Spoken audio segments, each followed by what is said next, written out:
mereka nanti mau hibahkan lagi kepada saudaranya, terserah. Yang penting kita tidak boleh, kamu dapat pintu toko ini, yang lain mohon maaf ya, karena kalian tidak pernah urut ayah, maka ayah nggak mau kasih. Sebagai ganti urut, anak-anak akan membeli racun sianida untuk ayahnya setelah pemberian itu.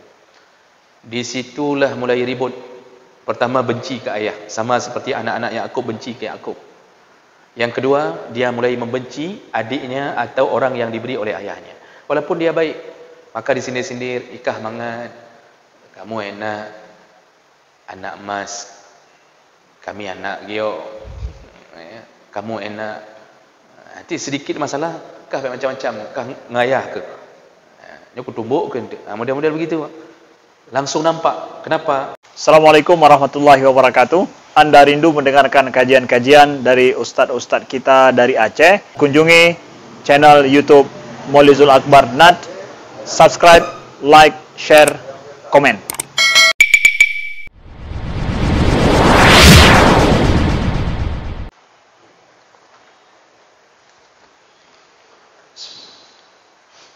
Assalamualaikum warahmatullahi wabarakatuh.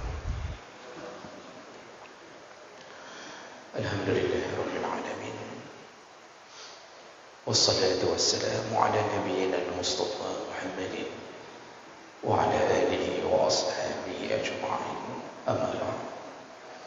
Rabbi shrah li sadri wa yassir li amri wahlul 'uqdatam min lisani yafqahu qawli.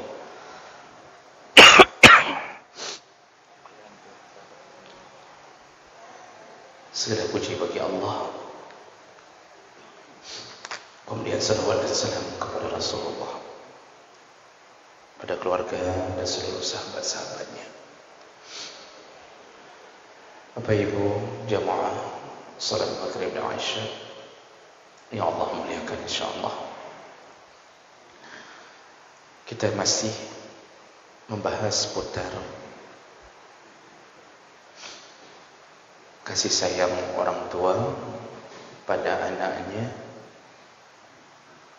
dan kita sudah bahas beberapa hadis yang sudah kita bahas, yaitu mereka yang diberikan anak-anak perempuan lalu membesarkannya dengan kasih sayang,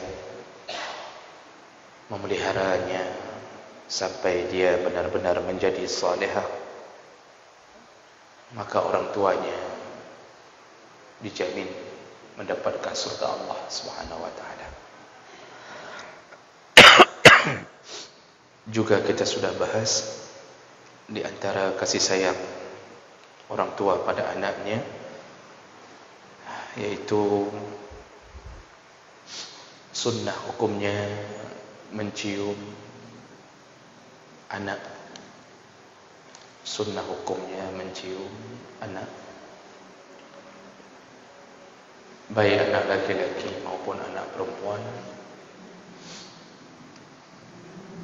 Rasulullah mengatakan, man la yarham la yurham. Siapa yang tidak sayang pada anak, maka tidak akan disayang oleh anak. Dan itu terbukti dalam banyak kehidupan kita. Orang tua yang tidak sayang pada anak, nanti waktu tuanya dia tidak disayang oleh anaknya. Dan salah satu cara menyayangi anak yaitu mengamalkan sunnah Nabi mencium anak. Kita selama ini mungkin mencium anak hanya di waktu umur balita, padahal Nabi ketika Fatimah sudah menikah pun, saat Fatimah datang ke rumah Rasulullah ayahnya, Rasulullah tetap mencium di kening Fatimah, menunjukkan kasih sayang Rasulullah pada anaknya. Nah, jadi ciuman itu mengalirkan rasa simpati, rasa hormat, rasa rindu dan kasih sayang anak pada orang tua. Jadi jangan sampai terlalu kaku hidup dalam rumah tangga. Sebenarnya bukan anak saja disuruh cium, isteri pun disuruh cium. Cumanya hana payah ada pegang, dan hana payah dayu. Yang perlu disuruh apa? Anak. Rasulullah saking sayangnya pada isteri, habis wudu pun sempat-sempatnya mencium isteri. Habis wudu sempat-sempatnya mencium isteri. Yang kemudian hadis itu diambil menjadi pegangan mazhab yang mengatakan tidak batal wudu ketika bersentuhan dengan perempuan. Termasuk itu salah satu hadis yang dijadikan sandaran. Baik, kita sambung pembahasan terakhir tentang seputar kasih sayang orang tua pada anaknya. Hadis dari Nu'man bin Bashir, haddatsahu anna abahu intalaqa bihi ila Rasulillah sallallahu alaihi wasallam yahmiluhu. Pada suatu hari ayah Nu'man bin Bashir, salah seorang sahabat, beliau menceritakan keadaannya. Ayah Nu'man bin Bashir membawa Nu'man ke hadapan Rasulullah sallallahu alaihi wasallam.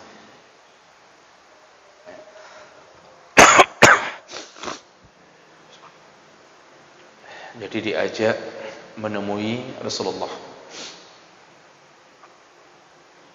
Faqala, lalu ayah Nu'man bin Bashir berkata di hadapan Nabi, "Ya Rasulullah, inni ushhiduka anni qad nahaltu an-Nu'man kaza wa kaza." Ya Rasulullah, aku bersaksi dan memohon kesaksianmu. Maksudnya, engkau kujadikan saksi ya Rasulullah. Anni qad nahaltu, aku telah menghibahkan sebahagian hartaku kepada Nu'man dengan jumlah sekian dan sekian. Jadi rupanya ayah Nu'man membawa Nu'man bin Bashir ke hadapan Nabi, ingin Nabi menjadi saksi bahawa dia sebagai bukti kasih sayangnya pada anaknya Nu'man, dia menghibahkan sebahagian harta kepada anaknya Nu'man. Faqal, lalu Rasulullah menjawab, akulla waladika nahalta, apakah semua anakmu yang lain engkau hibahkan juga? Maksudnya seperti engkau hibahkan pada Nu'man, anakmu yang lain dapat juga? Tanya Rasulullah. Qala, ayah Nu'man bin Bashir menjawab, la, yang lain tidak ya Rasulullah. Maksudnya beliau hanya menghibahkan harta pada Nu'man. Artinya beliau lebih menyayangi Nu'man dibanding yang lain. Lalu Rasulullah menjawab, qal fa ashhid ghairi, kalau begitu carilah saksi lain, jangan jadikan aku sebagai saksi. Cari yang lain aja, jangan jadikan aku sebagai saksi. Summa qal, lalu kemudian ditanya oleh ayah Nu'man bin Bashir, alaysa yasurruka ayyakunu fil birri sawa'an? Qala bala. Qala fala izan. Ini Rasulullah yang bertanya, apakah engkau tidak ingin kalau anakmu ketika berbakti kepadamu, semua mereka berbakti dengan dengan bakti yang sama? Kata ayah ini, tentu ya Rasulullah. Qala fala izan. Kalau begitu, engkau pun jangan membeda-bedakan kasih sayang kepada anakmu. Jadi pertanyaan Rasulullah, kamu inginkah engkau kalau anakmu sebahagian sayang kepadamu, sebahagian tidak? Kamu mau begitu? Kata Rasulullah. Dijawab oleh ayahnya ini, tentu tidak mau begitu ya Rasulullah. Kata Rasulullah, kalau begitu kamu pun jangan membeda-bedakan kasih sayang kepada anakmu. Ini hadis mengajarkan kita beberapa perkara. Yang pertama, tidak boleh membedakan kasih sayang di antara anak. Tadi ayah Nu'man bin Bashir hanya memberikan kasih sayangnya kepada Nu'man, sehingga dia membawa Nu'man ke hadapan Nabi, memohon Nabi jadi saksi. Waktu ditanya oleh Rasulullah yang lain bagaimana, ternyata dia tidak sama kasih sayangnya. Rasulullah marah. Rasulullah mengatakan, cari saja saksi selain diriku. Baik lu menjaga saksi. Ini menunjukkan kemarahan Rasulullah sallallahu alaihi wasallam. Nah, Bapak Ibu yang Allah muliakan, ini pelajaran pertama. Jangan sampai antara anak-anak kita berbeda kasih sayang, karena itu akan menimbulkan permasalahan di antara anak. Sudah cukup Allah memberi pelajaran dari kisah Yusuf alaihissalam yang terlalu disayang oleh ayahnya Ya'qub, sehingga Ya'qub lupa anaknya ada 12 orang, tapi dia terlalu menampakkan kasih sayangnya kepada Yusuf dan saudaranya Bunyamin. Akibatnya apa yang terjadi? Abang-abang Yusuf cemburu dan dilampiaskanlah kemarahan terhadap ayahnya. Mereka marah terhadap ayahnya, sehingga mereka menyebutkan, inna abana lafi dhalalin kabir. Ayah kita itu tersesat, betul-betul tersesat. Padahal ayahnya Nabi. Tapi karena mereka sakit hati, yang dipuji Yusuf, yang diperhatikan Yusuf, keluar kalimat dari abang-abangnya, ayah ana bereh, ana betul ya ayah. Tapi karena mereka tidak bisa membalas sakit hatinya kepada si ayah, maka dilampiaskanlah kepada orang yang disayangi oleh ayahnya, yaitu Yusuf alaihis salam. Dan apa yang terjadi? Yusuf dianiaya, dimasukkan ke sumur dengan berbagai tipu daya. Lalu mereka membawa pulang baju Yusuf setelah menyembelih seekor kambing, lalu dilumuri ke baju Yusuf. Begitu dibawa pulang baju itu ke hadapan Ya'qub, Ya'qub tahu Yusuf telah dizalimi oleh abang-abangnya. Kenapa Yusuf tahu? Kenapa Nabi Ya'qub tahu? Karena baju Yusuf tidak robek. Padahal abangnya mengatakan dia telah dimakan, laqad akalahu zi'bu, telah dimakan oleh serigala. Kalau dimakan oleh serigala, baju robek.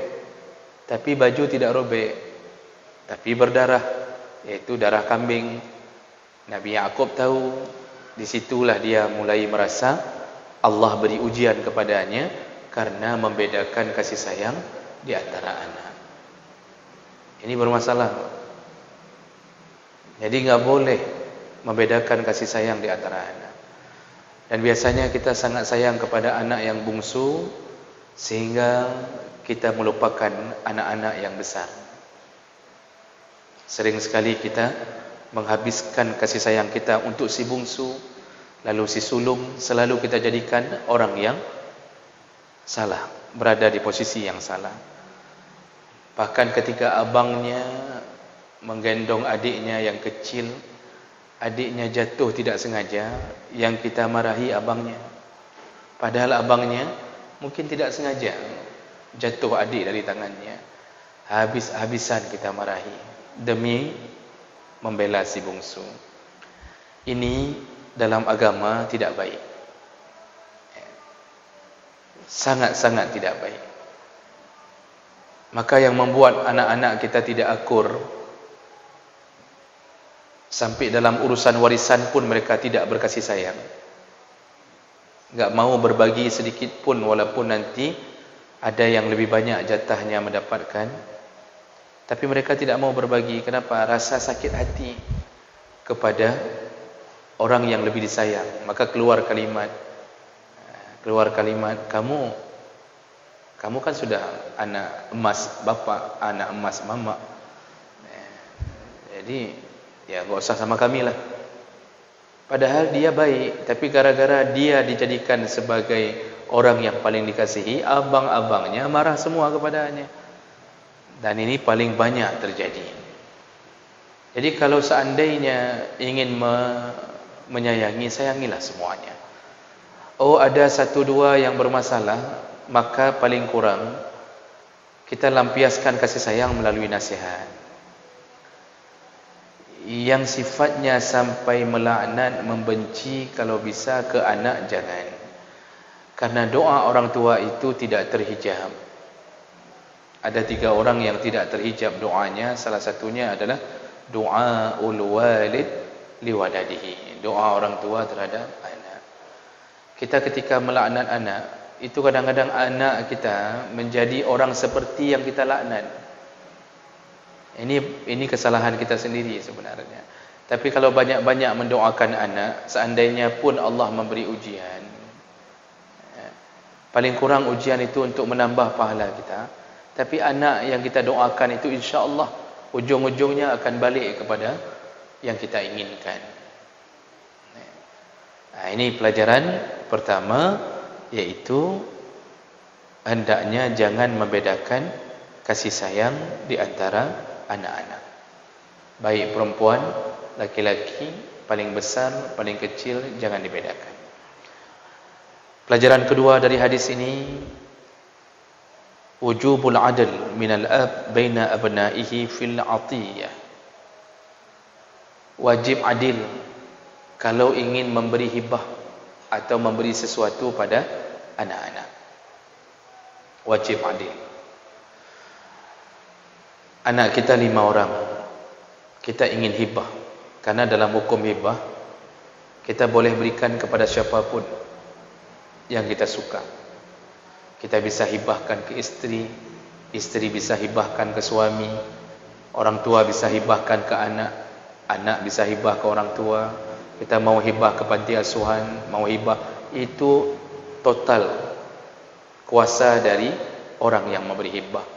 Dia boleh berikan kepada siapapun. Namun orang yang boleh menarik kembali hibahnya adalah hibah orang tua kepada anaknya. Satu-satunya orang yang boleh menarik kembali hibahnya adalah hibah orang tua pada anaknya. Jadi ketika dilihat anak mulai tanda-tanda durhaka, orang tua mengatakan, rumah yang ayah beri dulu, ayah tarik balik. Dibolehkan. Satu-satunya menarik hibah yang dibolehkan. Selain itu tidak boleh. Kalau ada orang yang tidak menang dalam pemilihan pilkada, sudah memberi permadani ke masjid, waktu kampanye dia kasih, setelah tidak terpilih dia tarik balik, apa kata Rasulullah? Seperti anjing yang mengeluarkan liur lalu menjilatnya kembali. air liur sudah jatuh, dijilatnya kembali. Itulah orang yang menarik hibah. Sudah beri, tarik lagi. Jadi ibaratnya seperti anjing. Jadi Rasulullah jarang memberi ibarat seperti anjing. Tapi dalam urusan itu, karena buruk sekali perilaku orang yang sudah memberi lalu tarik balik, maka diibaratkan seperti anjing. Sering terjadi. Kasih kain sarung, bagi-bagi. Begitu tidak menang di kampung itu, ditariknya lagi kain sarung. Maka kita waktu kita kasih kembali kain sarung itu, kita bilang, saya kembalikan kepada anjing. Karena Rasulullah menyebutnya anjing. Itu buruk sekali orang. Jadi kalau kita sebagai orang tua, kalau mau beri untuk anak, itu harus adil. Kalau satu orang anak dapat satu pintu toko, misal kita punya banyak harta, ada 5 pintu toko. Kalau kita ingin beri kepada satu orang satu pintu, bukan pintunya saja, toko-tokonya maksudnya, satu pintu toko, maka yang lain pun harus dapat dengan jumlah dan harga yang sama. Walaupun tidak berbentuk pintu toko. Berapa sabuh kedainya? Satu toko itu harganya 300 juta, maka anak yang lain pun harus dapat 300 juta. Dan bukan makruh, haram, khusus masalah tidak adil pada anak, haram. Kalau seandainya Rasulullah meridainya, tentu Rasulullah tidak akan mengatakan kami tahu orang lain mentang menjadi saksi. Ini maksud Rasulullah, dia marah. Masa cuma Nu'man yang diberikan oleh ayahnya? Marah. Marahnya Rasulullah menunjukkan haramnya perbuatan tersebut. Di sebahagian daerah di Aceh, ada yang model memberi rumah kepada anak perempuan. Dengan alasan nanti anak perempuan ni, mungkin kalau dia tidak kahwin, dia ada tempat tinggal, macam-macam alasan. Dalam hukum agama, itu tidak dibolehkan. Kalau mau kasih rumah, kasih semua. Akibatnya apa? Anak perempuan yang sudah dapat rumah, ketika bagi warisan, dapat warisan lagi. Ini menimbulkan sengketa. Hibah wajib adil. Oh, masalah setelah kita adil, kita berikan, ni abang ini, adik ini, kamu ini, semuanya dapat harga yang sama, walaupun beda-beda barang atau beda-beda bentuk. Ada yang dapat toko, dapat tanah, tapi harganya imbang-imbang. Kalau sudah kita beri, masalah mereka nanti mau hibahkan lagi kepada saudaranya, terserah.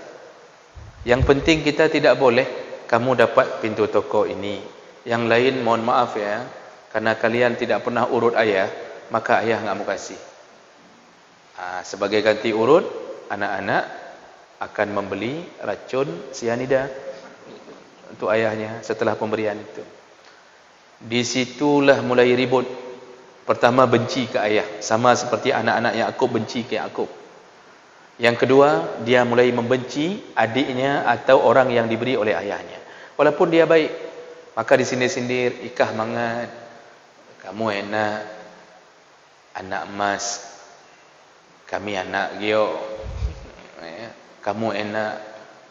Nanti sedikit masalah, kah macam-macam, kah ngayah ke, aku tumbuk ke, model-model begitu. Langsung nampak kenapa rasa sakit ketika tidak adil pembagian antara anak. Inilah kenapa membuat Rasulullah marah. Maka kita bapa yang punya harta banyak, kalau mau beri sekarang boleh, tak perlu berwasiat. Bahkan kalau berwasiat kepada ahli waris itu haram, kecuali semua ahli waris setuju. Paling bagus hibah. Kalau kita banyak sekali harta, mau menyelamatkan anak kita mungkin agar semua dapat modal, bisa kerja, ya, kasih sekarang masa hidup. Dia ada perbedaan. Kalau hibah, pemberian di masa hidup, dieksekusi pun masa hidup. Jadi diucapkan, dieksekusi di masa hidup. Itu hibah namanya. Hibah itu dimiliki sempurna. Jadi seperti memindahkan hak milik, itu hibah. Kalau wasiat diucapkan di masa hidup, dieksekusi ketika meninggal, itu wasiat namanya. Dan wasiat tidak boleh diwasiatkan kepada ahli waris kalau berbentuk harta. Kata Rasulullah, la wasiyata li waris, tidak boleh berwasiat kepada ahli waris. Jadi enggak boleh mengatakan kalau ayah meninggal, rumah ini untuk adikmu yang paling kecil, enggak boleh.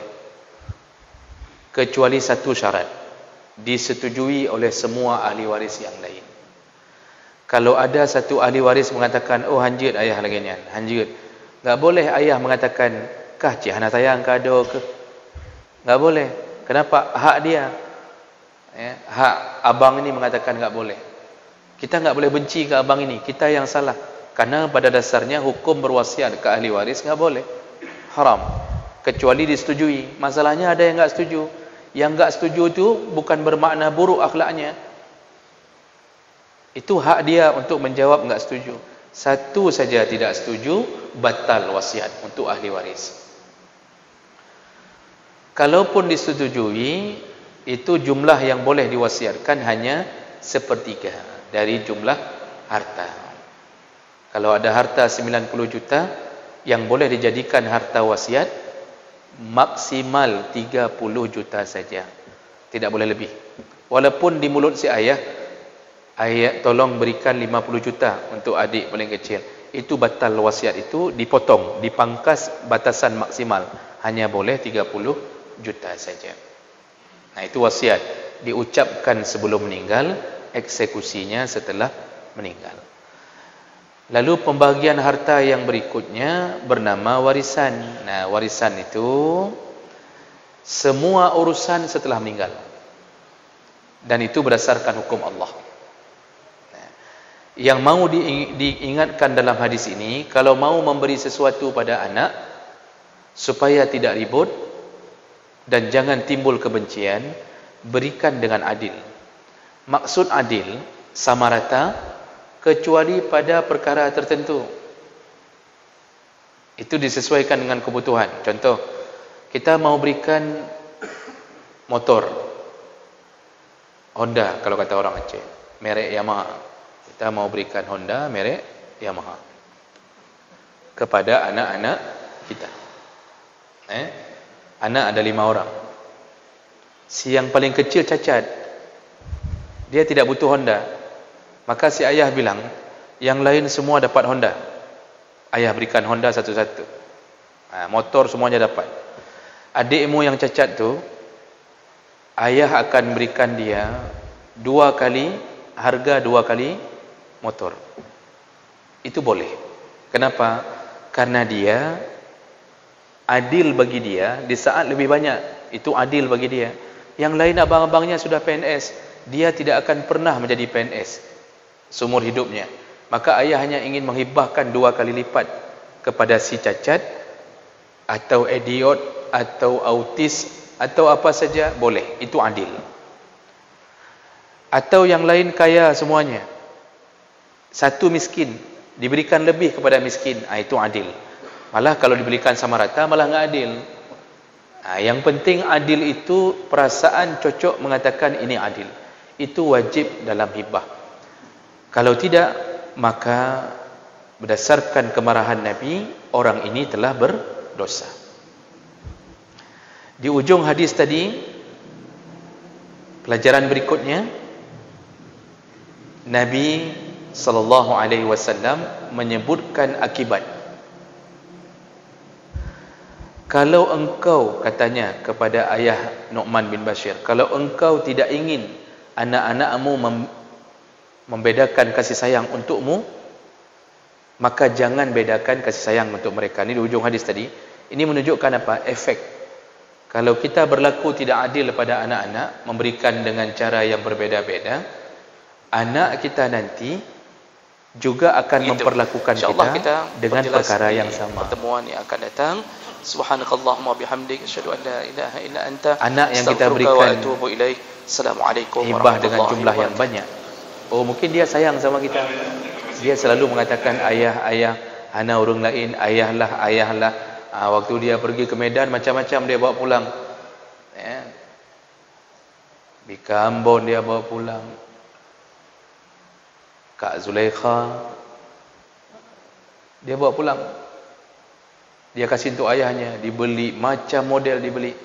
Tapi nanti yang lain tu, yang tidak pernah dapat hibah, pergi ke Medan, tidak akan teringat sedikit pun pada ayahnya. Dalam hati mereka, apa dapur, enggak usah bawa pulang, dia aja enggak teringat pun sama kita. Itu mulai terbaca.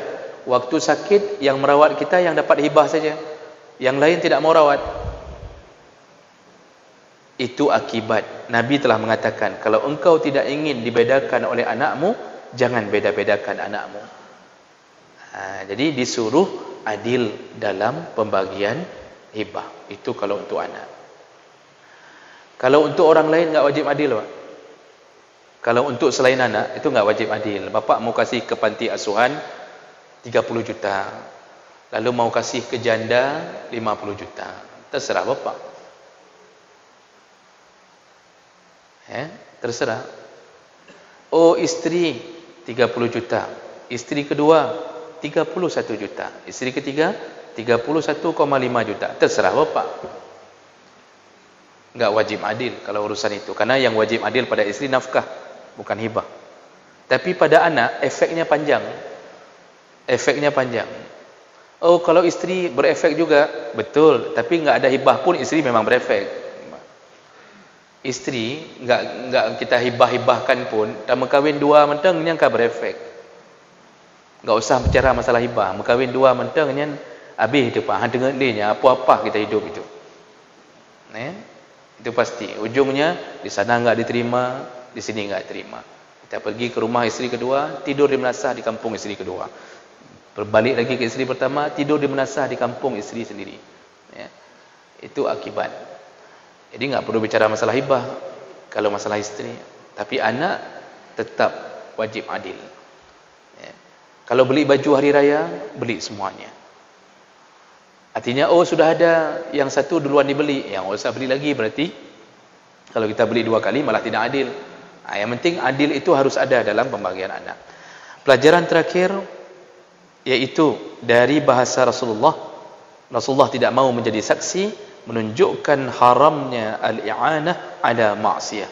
Haramnya mendukung kemaksiatan. Ini Rasulullah tegas. Begitu tahu ini pelajaran, ini maksiat. Ini maksiat ni tidak adil pada anak. Waktu ditanya sama Rasulullah, anak lain dapat. Seperti engkau berikan pada Nu'man. Kata ayahnya enggak dapat. Kalau begitu, cari saksi lain. Jangan saya jadi saksi. Rasulullah tegas ingin menolak maksiat itu. Maka dia tidak mendukungnya. Oleh karena itu pelajaran bagi kita, jangan dukung maksiat. Dari hal-hal yang sederhana. Kalau maksiat kapanpun, dimanapun Pak, jangan dibela. Kalau kita punya pemimpin ahli maksiat, walaupun di satu sisi disuruh taat, tapi kalau sudah zalim, jangan dukung maksiatnya. Jangan dukung maksiat. Sampai ke urusan-urusan terbesar, pemilihan umum, sudah tahu yang akan kita pilih itu ahli maksiat, kita ikut pilih, itu termasuk mendukung maksiat. Maka semua dosa dia setelah terpilih akan dialirkan kepada tim sesnya. Rasulullah mengatakan dalam hadis, termasuk 3 orang yang tidak akan dilihat Allah di hari kiamat dan tidak dirahmati dan akan mendapatkan azab yang pedih, yaitu orang-orang yang membaiat pemimpin kalau dia dapat manfaat. Jadi dikasih janji, kerana proyek, kamu jadi kepala dinas, kamu jadi ini, dia pilih. Kalau dia enggak ada manfaat, dia tidak pilih. Ini tim ses ini yang hanya berazaskan manfaat, mereka semua termasuk golongan di hari kiamat yang tidak akan dirahmati oleh Allah, disiapkan azab yang pedih bagi mereka. Nah, jadi apapun bentuk maksiat tidak boleh didukung. Demikian, insyaallah kita bertemu kembali di dalam pertemuan yang lain. Subhanakallahumma bihamdik, asyhadu an la ilaha illa anta, astaghfiruka wa atubu ilaik. Wassalamualaikum warahmatullahi wabarakatuh.